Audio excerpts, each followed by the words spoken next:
Let's travel back in time.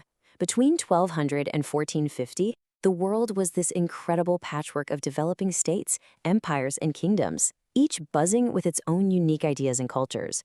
We're about to go on a global tour to see exactly how these very different societies built themselves from the ground up. So here's our learning plan. In this explainer, we're going to analyze the different ways states formed between 1200 and 1450. We'll break it down region by region, like a grand tour.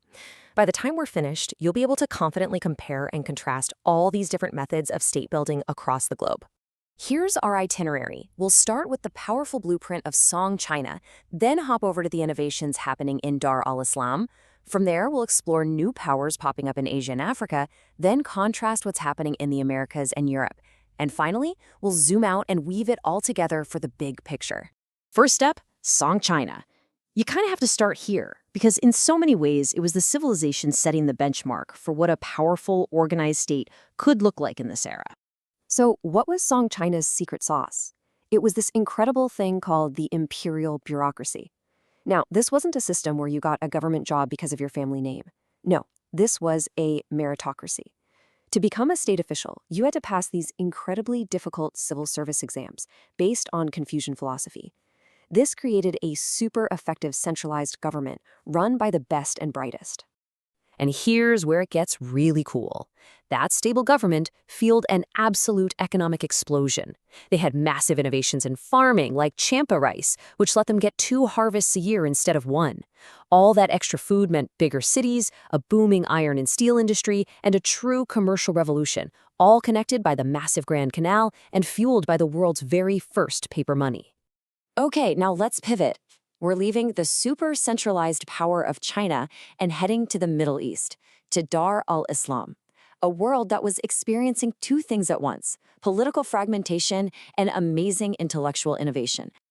So at the same time Song China was consolidating power, the huge Abbasid Caliphate was actually breaking apart politically.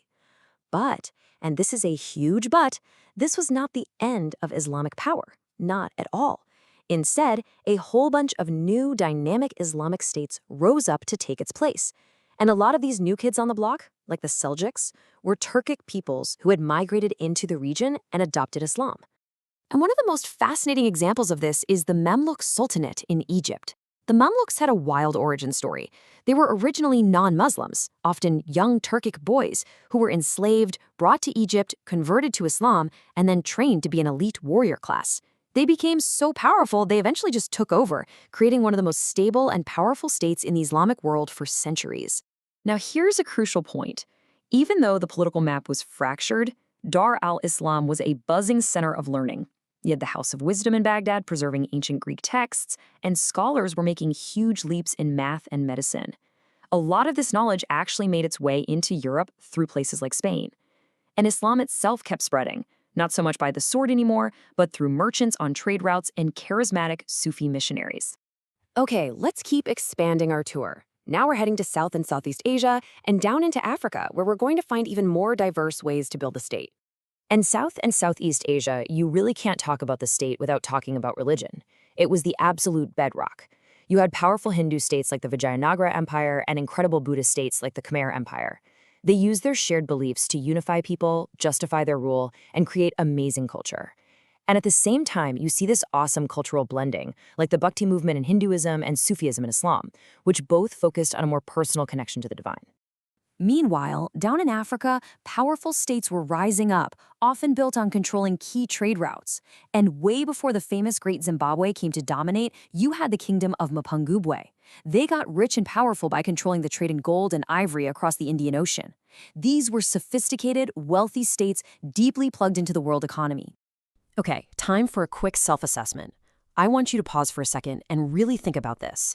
How was state building in Africa, which was so reliant on long-distance trade, different from state building in South Asia, which was often more based on religion and land-based agriculture? Go ahead and pause and think about where their power and wealth really came from. All right, let's jump across the oceans now to the Americas and Europe. These places were developing largely in isolation from Afro-Eurasia, but it's really interesting to see how they compared to each other. And what we see are 2 totally different paths. Over in the Americas, huge centralized empires like the Mexica, who you might know as the Aztecs, and the Inca were in charge. They controlled vast territories through systems of tribute and coerced labor, like the Incan Mita system. Europe, on the other hand, was the total opposite. It was politically fragmented, made up of decentralized monarchies that relied on a system called feudalism, a web of mutual obligations between lords and their vassals. And this map just says it all, doesn't it? You don't see one big, unified empire. You see a messy patchwork quilt of kingdoms, duchies, and city-states, all competing with each other. A big, powerful, centralized government was definitely the exception in Europe, not the rule. Okay, time to practice a key AP skill. I want you to pause the video and try to write a single sentence, just one, that makes a comparative claim about state building in the Mexica Empire and feudal Europe. Don't be shy, give it a shot. All right, you back? A really strong claim would sound something like this. While the Mexica built a centralized empire demanding tribute from conquered peoples, European states were decentralized systems of mutual obligation between lords and vassals. You see how that works? It directly compares both of them and uses specific, accurate vocabulary. So our world tour is complete, but now comes the most important part. We've got to bring all these different stories together and synthesize what we've learned about how states were built all over the world during this time. This table is our ultimate cheat sheet. Let's break it down. Look at the governance column. You see the huge contrast between China's slick bureaucracy and Europe's messy feudalism. Now look at legitimacy. See that common thread? Religion, religion, religion. It's everywhere, just in different flavors. But then, look at the labor systems. Wow, talk about diversity. You've got everything from free peasants in China to the coerced serfdom in Europe and the Mita system in the Americas. So let's nail down the key takeaways. Number 1, there was no one-size-fits-all model for building a state. It was incredibly diverse. Number 2, religion was absolutely crucial. It was the software that ran these societies. Number 3, how you built your economy mattered, and it varied a ton. And finally, remember that Song China stands out as that powerful benchmark of a highly advanced, centralized state. Okay, one last moment for self-assessment. As you look back over our tour, which region still feels a little fuzzy, a little unclear? That's your cue for where to review. And on the flip side, which comparison that we made today was the most surprising or interesting to you? Thinking about that helps make these connections stick. So we end in 1450 with this global tapestry of states, each governing in their own unique way. But that leaves us with a huge question, doesn't it? What on earth, what kind of technological, economic, or cultural change could possibly be big enough to smash these separate worlds together and bring them into direct, permanent contact? And that, well, that's the question that's going to launch us right into the next unit.